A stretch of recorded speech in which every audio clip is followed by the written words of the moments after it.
Uganda, the pearl of Africa. A landlocked gem full of spectacular wildlife and wilderness. But even in paradise, there are perils. Among the chimpanzees, who will care for a little orphan?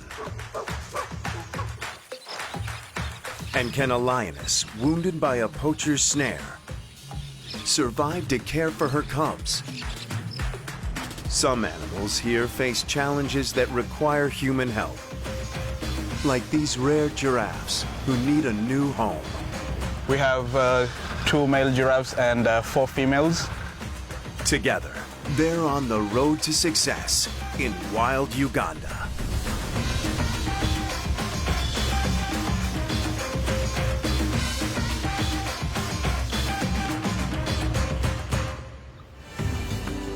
Towering mountains, volcanic craters, and colossal Lake Victoria, the source of the Nile River. From space, it's easy to locate Uganda. In East Africa, it lies between Lake Victoria in the southeast and the mountains of the Rift Valley in the west. Uganda boasts a natural treasure trove of national parks. Its most famous is Bwindi Impenetrable Forest in the southwestern part of the country. Bwindi used to be a forest reserve where people could go in and cut timber, but it became a national park in 1992 to protect the gorillas and the other wildlife in the park, which includes elephants, chimpanzees, and other species. Conservationist Gladys Kalema-Zikusoka is leading the effort to save Uganda's critically endangered mountain gorillas in parks like Bwindi. This park is small, just over 310 square kilometers, yet it has some impressive inhabitants. Like this adult male mountain gorilla named Mukiza. Bwindi Impenetrable National Park is home to just under half of the world's endangered mountain gorillas, a minimum of 459 gorillas, and we're really pleased that the numbers are continuing to grow.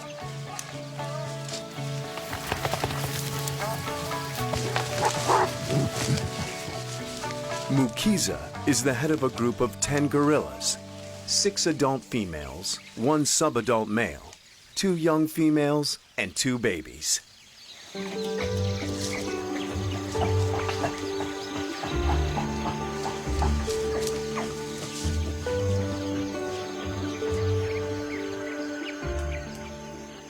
Twiki gave birth 2 months ago.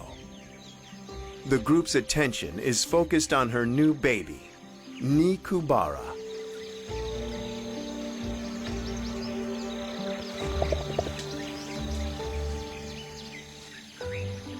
Mountain gorillas are so similar to us. We share over 98% genetic material. And clearly, a mother's love for her baby is part of our joint inheritance. Nikubara will depend on her mother until she's 6 years old.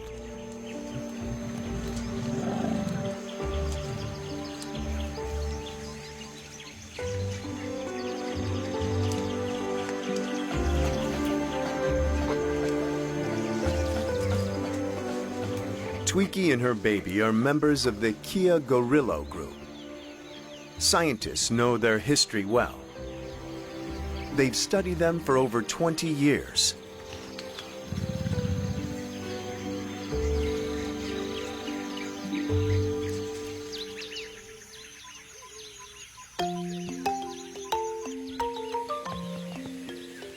This fairy tale valley is such a popular gorilla eatery that it's attracted another group, the Bitakura.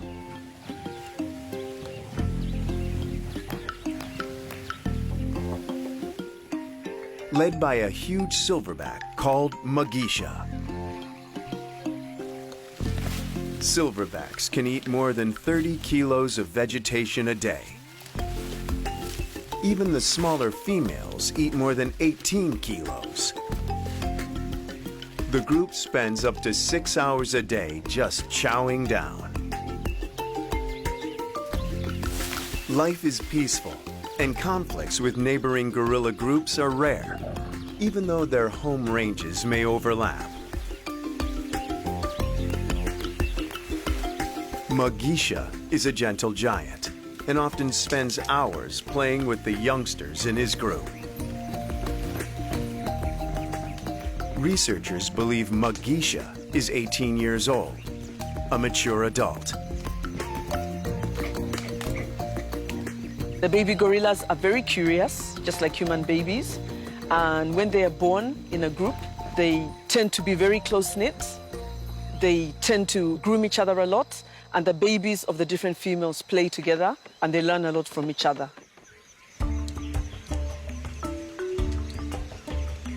Gorillas can spend half the day relaxing once they get over their youthful curiosity. Gorillas are very sociable animals. They live in a harem with a father and many females and many babies. And the mothers are very good mothers. There are 13 gorillas in the Bidakuru group. This young male is known as Nguru. He's 2 years old.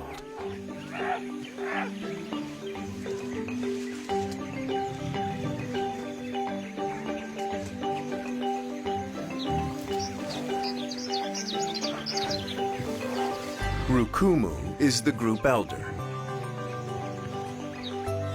He's likely in his early 30s and was presumably once the dominant silverback.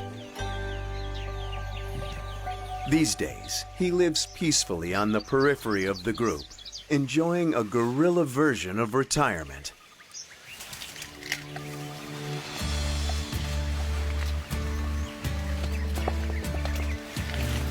Like a tolerant grandpa, he lets a young female climb aboard and gives her a gentle lesson in chess beating.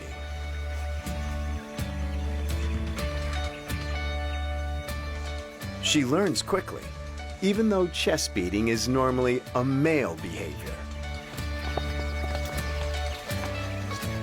As in a human family, gorillas of all ages interact, cuddle, and play.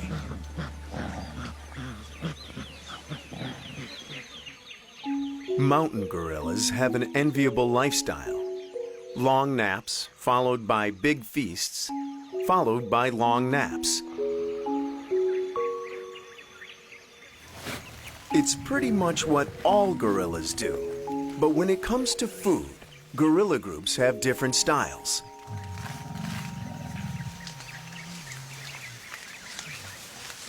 Bwindi gorillas prefer a rooftop restaurant, climbing trees in search of a bite to eat. The gorillas mainly like to eat leaves, shoots, and stems, but because Bwindi National Park has very many tall trees, they also eat quite a lot of fruit. The entire group may scramble up as high as 30 meters to feast on ripe fruit in the treetops. Although the young gorillas are fairly clumsy, they still climb the tall trees and eat fruit right off the branches.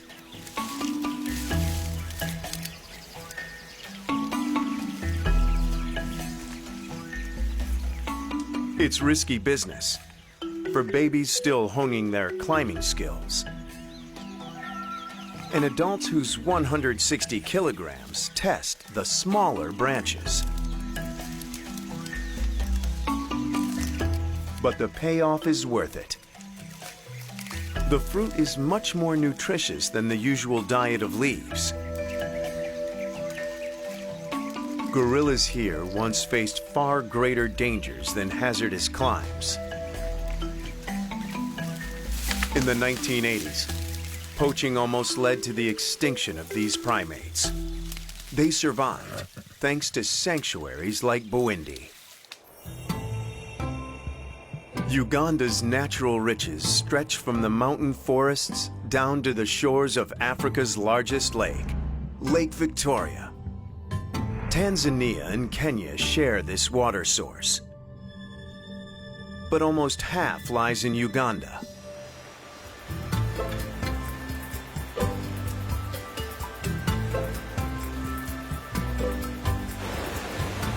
The White Nile springs to life from the northwest end of the lake as a wild, tumultuous stream. Despite the construction of power stations and dams, the river remains a true force of nature.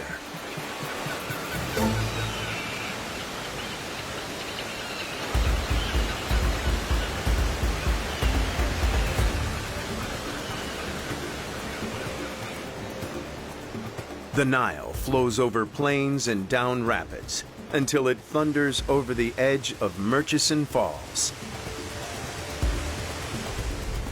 In fact, there are two waterfalls here, Uhuru and Murchison. Murchison Falls National Park is Uganda's largest conservation area. It's home to an endangered subspecies of giraffe called the Rothschild's giraffe. In Uganda, we have over 1,200 giraffes. And actually, the last stronghold of the Rothschild giraffe is Murchison Falls National Park, which is amazing. They can grow more than 5.5 meters in height, making them some of the world's tallest.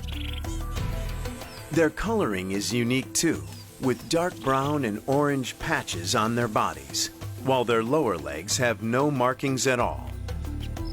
These gentle giants face threats from illegal hunting, human population growth, and oil and gas exploration. But conservationists have come up with a way to whisk them out of danger.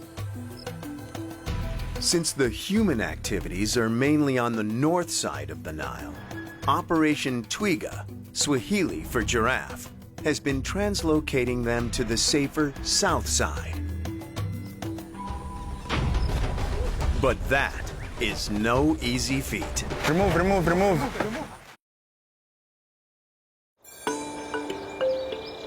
In Uganda's magnificent Murchison Falls National Park, wildlife experts are holding their breaths as they prepare to translocate 6 giraffes. For now, the animals are in a boma, or corral, waiting to be loaded onto a truck. This one sports a GPS headset to track her movements after release, so park rangers can be sure she's safe. Loading them onto the truck is tricky business. There's a little jockeying for position, but they gradually all settle in. A ranger secures the tailgate under the watchful eyes of a giraffe who's become everyone's favorite for his easygoing personality. His fans include 2 giraffe experts from Michigan State University who are helping with the operation. So he's the one facing the other side, that one? Yeah. Yes. The shortish guy. He's the one nicknamed Melman because he looks like the giraffe in Penguins from Madagascar. Melman, another male, and 4 females set out in a truck stocked with acacia branches for snacking on the go. Trucking giraffes is not without its perils. If one should fall and get trampled, it could meet a tragic end, but it's still the best way for them to travel. You can't travel with giraffes when they're lying flat. They can't spend a lot of time lying down because of the pressure in their body and the long neck. They're very, very fragile. It'll be a bumpy 17-hour journey to their new home. This is very exciting. The loading went well and all the giraffes are now in the carts. Everything went smoothly. Once you get the giraffe in a truck and they're with their fellow giraffe, they relax and they settle down. The giraffes head to their new stomping grounds across the Nile River. Once they arrive, they'll get a glimpse of some of their new neighbors. Several thousand hippos live in the park. They can weigh almost 3 metric tons, and they aggressively defend their young against any potential threat. In the middle of the last century, there were millions of hippos in Africa. Now, under increasing threat, Murchison Falls National Park is a vitally important sanctuary.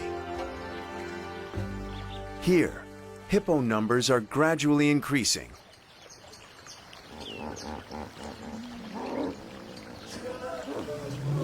At midday, thirsty elephants arrive on the banks of the Nile. The hippos obviously don't appreciate the other pachyderms pushing in and look for a quieter spot.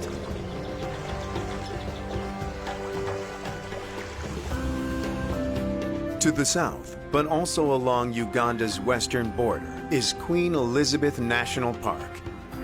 It's one of Africa's oldest nature reserves and the most popular park in Uganda for both tourists and wildlife. It has the greatest diversity in any of Uganda's parks. This park features a rich mix of lakes, rivers, forests, and plains. The Ishasha River forms the border with the Democratic Republic of the Congo. So you could say these hippos are the border guards.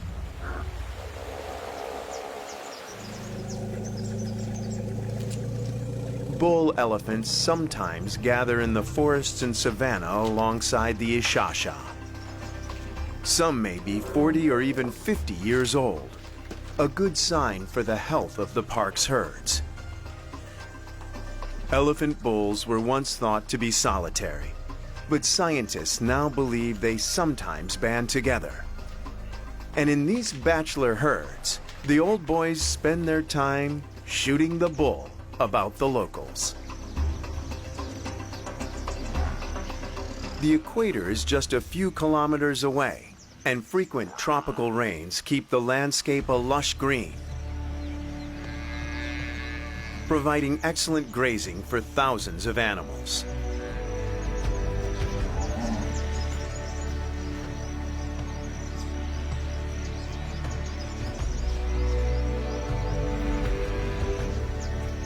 The grasslands of this park are home to huge herds of buffalo.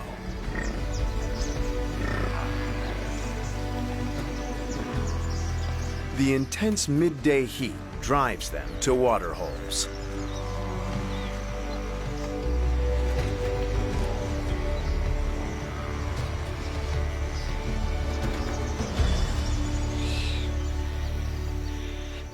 The buffalo are only outnumbered by Uganda kob. Females and their young roam the plains together in large groups. Males tend to lead solitary lives, but not during mating season. Each buck defends a small patch of grass in order to impress and hopefully attract females. They strut their stuff with fancy footwork.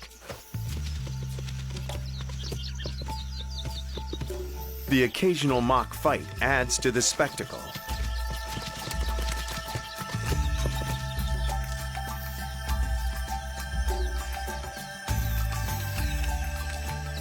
There are tens of thousands of Uganda kob in the park.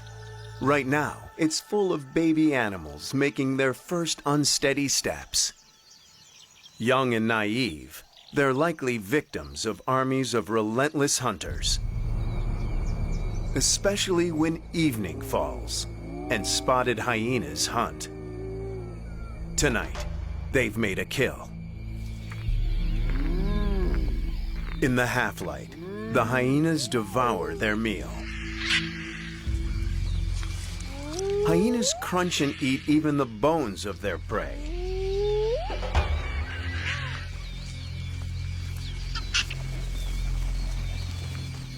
Antelope watch, but keep their distance from the hyenas.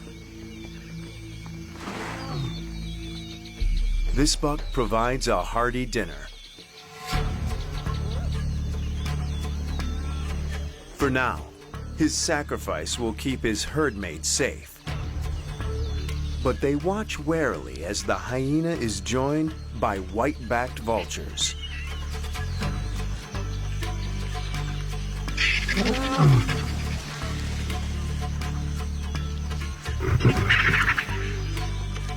The vultures keep well away from the hyena's powerful jaws.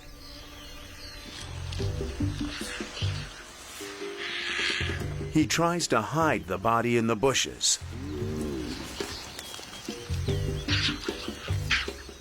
The vultures just wait. They know the hyena will eventually give up.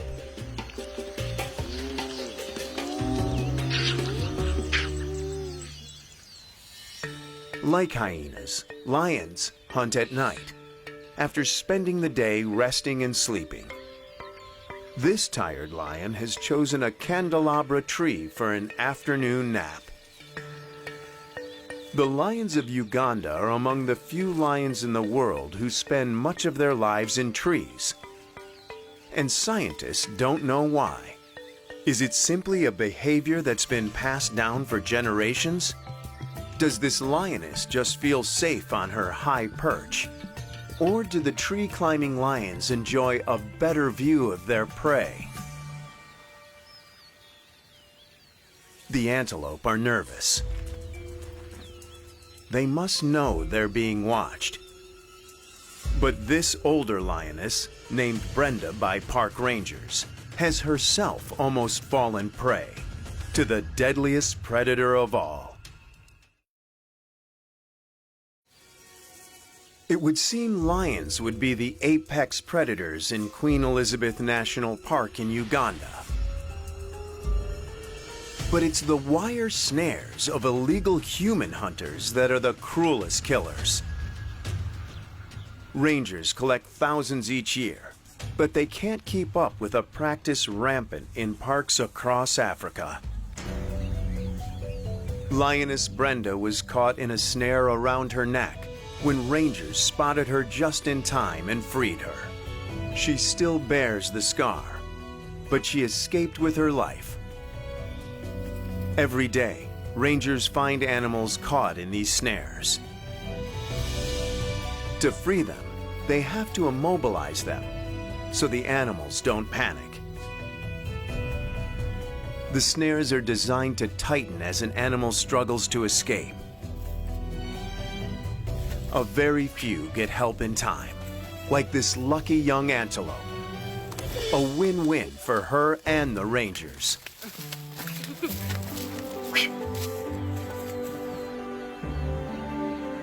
The snares are intended to capture antelope for the illegal bushmeat trade.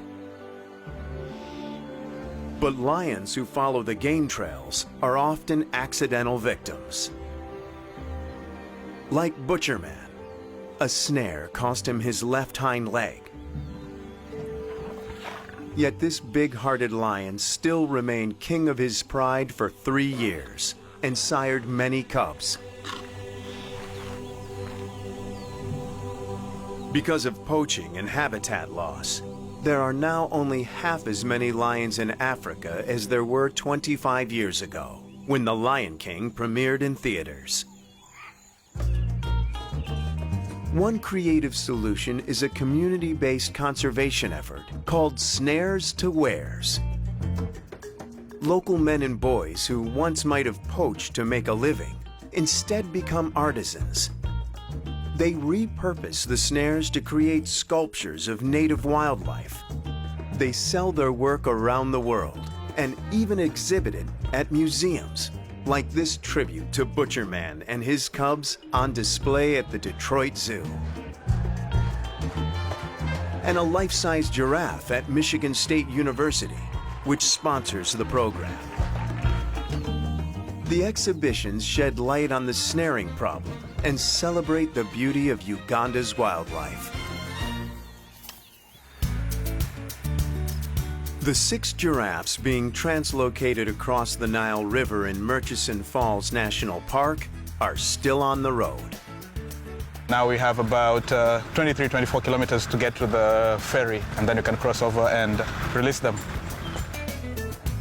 The giraffe's carrier is traveling at just 16 kilometers per hour to avoid upsetting them. The most dangerous part would, if the truck went too fast or if we came across a bad patch of the road, and that would be very bad because that's how you get giraffes falling, and we wouldn't want that happening. It makes for a long, careful journey across the savannah.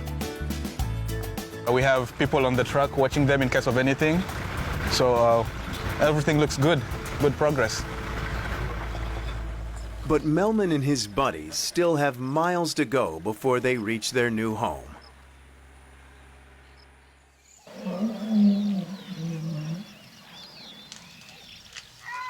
To the south, in Queen Elizabeth National Park, elephants gather wherever trees and bushes provide food.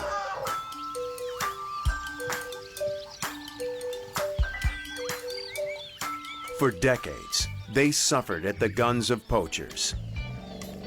But that's changing. We're really pleased that the elephant population in Uganda has really grown. In the 1980s, it decimated almost to zero, and now the numbers have gone up to 5,000, about 600%. And this is due to more protection efforts, more law enforcement, and more community conservation efforts in the parks where the elephants are found. The herd is led by a dominant elephant matriarch. She and her female relatives all care for the young. The young bulls in the herd are not as nurturing, to say the least. Instead of helping, they prefer to mess around, and they start from a young age.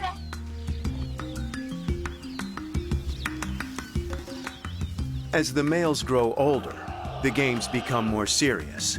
The tussles are no longer just youthful exuberance. The bulls have to sort out who's in charge.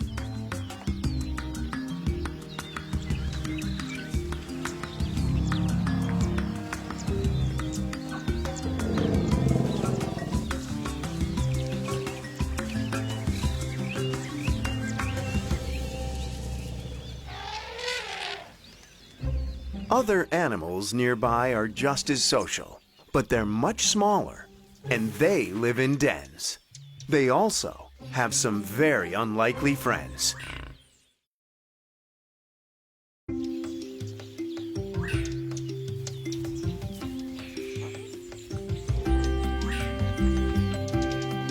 Banded mongoose. They may look like rodents, but they're actually in the same family as civet cats and meerkats.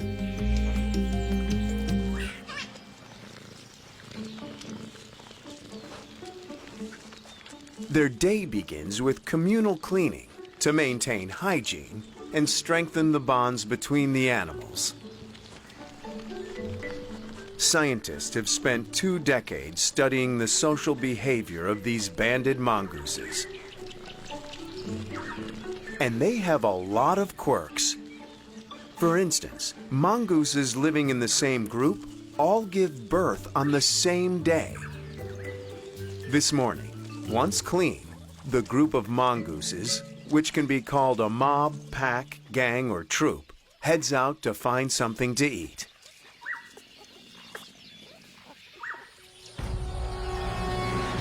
But they're not the only ones looking for breakfast. These monitor lizards can enter mongoose burrows.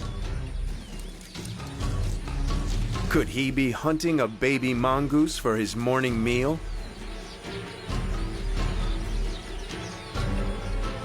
These fast, fierce reptiles are among the most intelligent of all lizards and can actually learn to count. This guy's counting on a baby mongoose for breakfast. But his chances of getting a meal on the go have gone from 1 to none. He loses his appetite when he sees all the protective adults. Some species of mongoose are bold enough to attack venomous snakes, like cobras. So this dude is no problem for them. Recently, scientists observed another unusual mongoose behavior.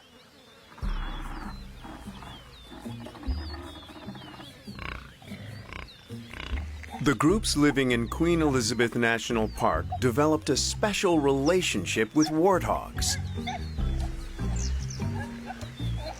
The warthogs keep still while the mongooses check their skin and hair for parasites to eat. So everybody's happy. This kind of grooming is fairly common in nature.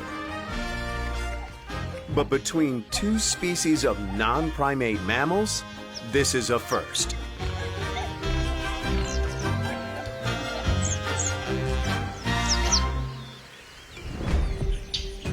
In the ancient forests of Mount Elgon, a Sykes monkey has to do his own grooming. Nearby, elephant tracks pockmark the slopes.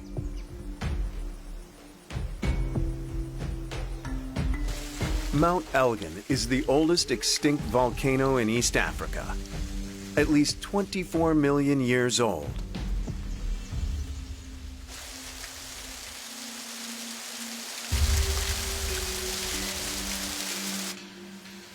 The tracks lead to a cave entrance.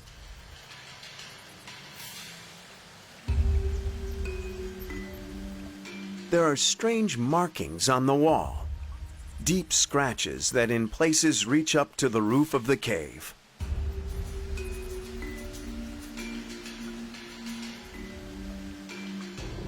Even further inside the cave lies a disturbing sight. The skull of an elephant. How did the elephant end up here, and why?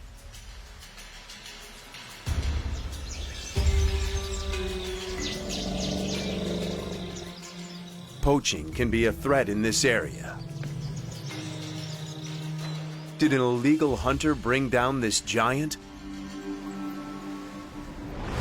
But now, there's trouble elsewhere in paradise. There's a problem with the giraffes at a rest stop on their journey. We need to pull from there. As long as the vehicle is moving, the giraffe will settle down and they won't have so many issues. When the vehicle stops, they'll start kicking the truck and they'll start getting impatient. Do you have an animal down? One of the giraffes has fallen down, and it's Melman. Get it. Just pull it from the other end. This could be a disaster.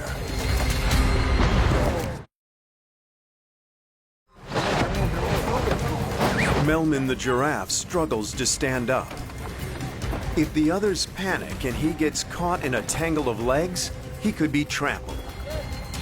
Arthur helps with the rescue. Okay, that's good. It's not completely down.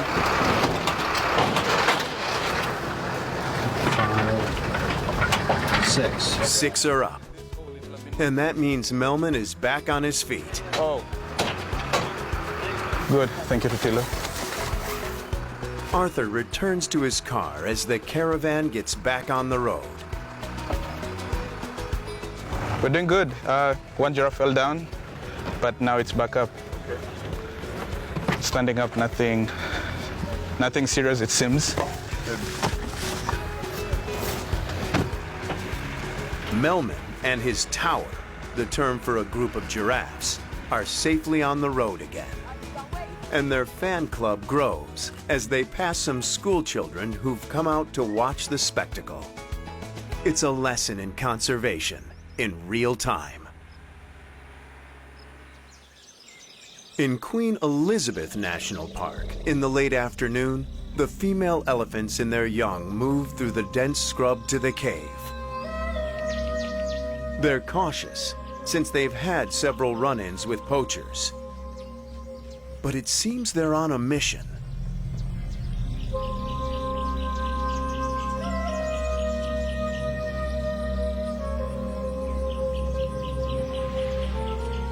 As twilight turns to night, it takes infrared cameras to see them in the dark. In the forest, close to the entrance of the cave, an elephant rumbles.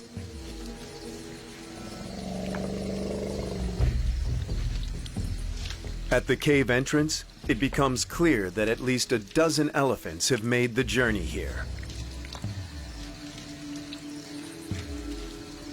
They enter the cave one after the other. Despite the skull, there's nothing to fear today.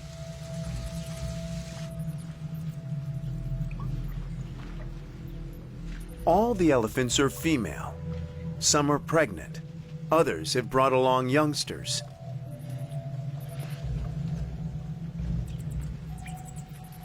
They feel along the cave walls with their trunks in total darkness.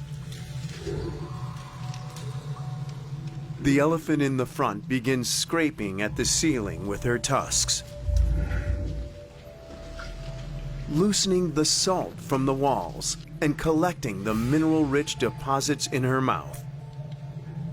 Salt is an essential part of their diet, and they vacuum the rock walls for every last grain. Then, at 1 o'clock in the morning, as if on cue, the elephants leave the cave in formation. The route into the cave and the technique of scraping the walls have been passed from generation to generation for centuries. It's a tradition that exists only here on Mount Elgon.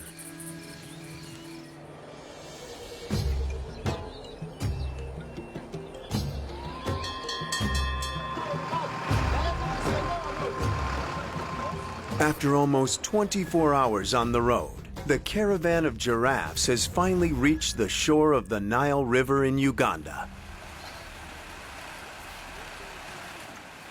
Arthur keeps a close eye on his charges as the driver carefully pulls the carrier onto a barge, which will ferry them across the river. The giraffes appear calm, cool, and collected, despite the bumpy ride. They're about to get a waterfront view unlike anything they've ever seen before. Safe on board the barge, the makeshift ark begins the crossing, far above the dangers in the river below. It'll take about an hour to reach the other shore, but it'll be well worth it. In their new home, the giraffes will be safe from man-made threats, and by mating with local animals, they'll increase the herd's genetic diversity and health. The southern side of Murchison is going to start having a giraffe population as other large mammals start to come back, like the elephants and other species. So we're really pleased about that. Almost 250 kilometers to the south, also near the Nile, in Kibale Forest National Park, a young animal is in danger. A tiny orphan chimpanzee awaits his fate.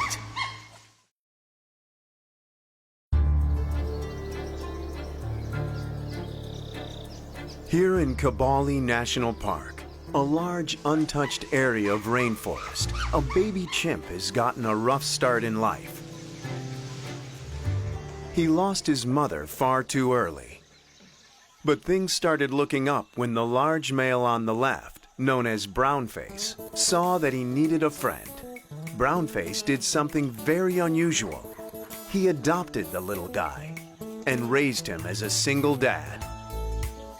It is not common for male chimps to adopt baby chimps and raise them, because chimpanzees grow up in a family where they have a mother and 1 or 2 children.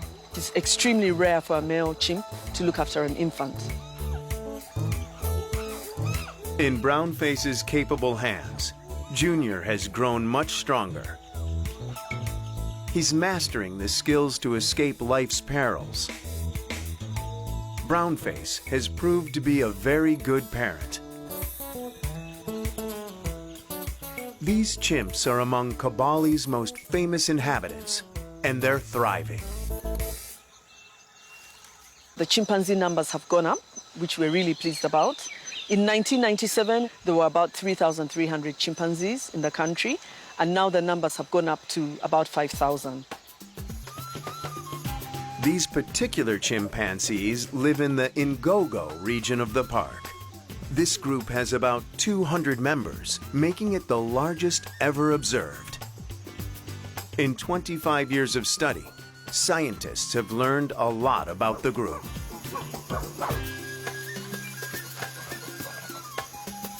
Mutual grooming improves social relations and tells the scientists which chimpanzees are buddies.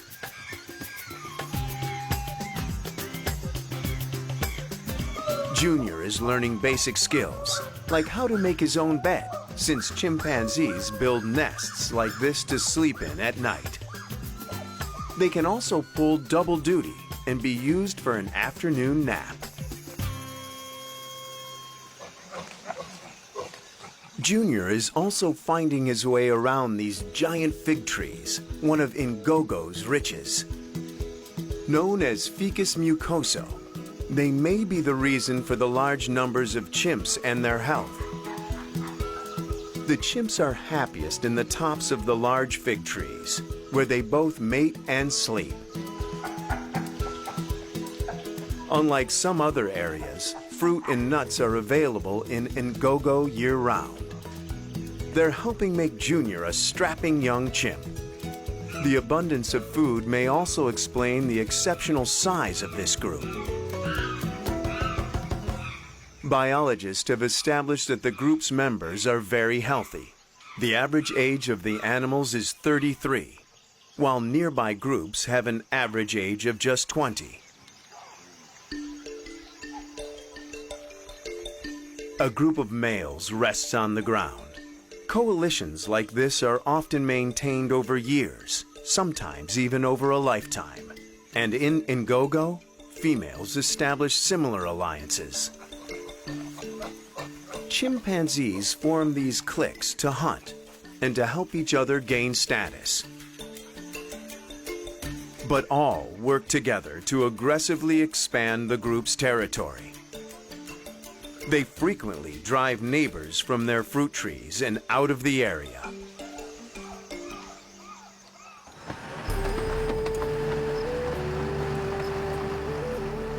In Murchison Falls National Park, the 6 giraffes have finally reached the south shore of the Nile River. Despite a very long journey, they're safe and sound on the other side. At the release site, Arthur lends a hand to help set up a chute to guide the giraffes safely off the carrier. But with the trailer door open, the giraffes aren't quite sure what to do. Come on, Melman. Don't disappoint. Until Melman takes the lead. He's almost... There you go. Whew. All 6 out.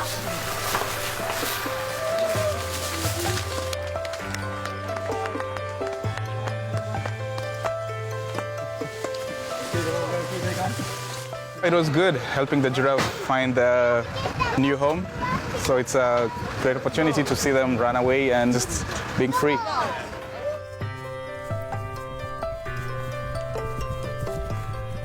6 giraffes up and running, up on the release. That was good.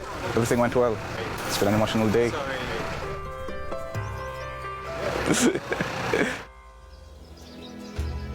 Wild Uganda's national parks are jewels in Africa's verdant treasury. But they do hold perils for giraffes like Melman and his tower, lions like Brenda and Butcherman, and orphans like Junior. Only with a little help from their friends can it also be a paradise, a sanctuary of wild beauty they can safely call home.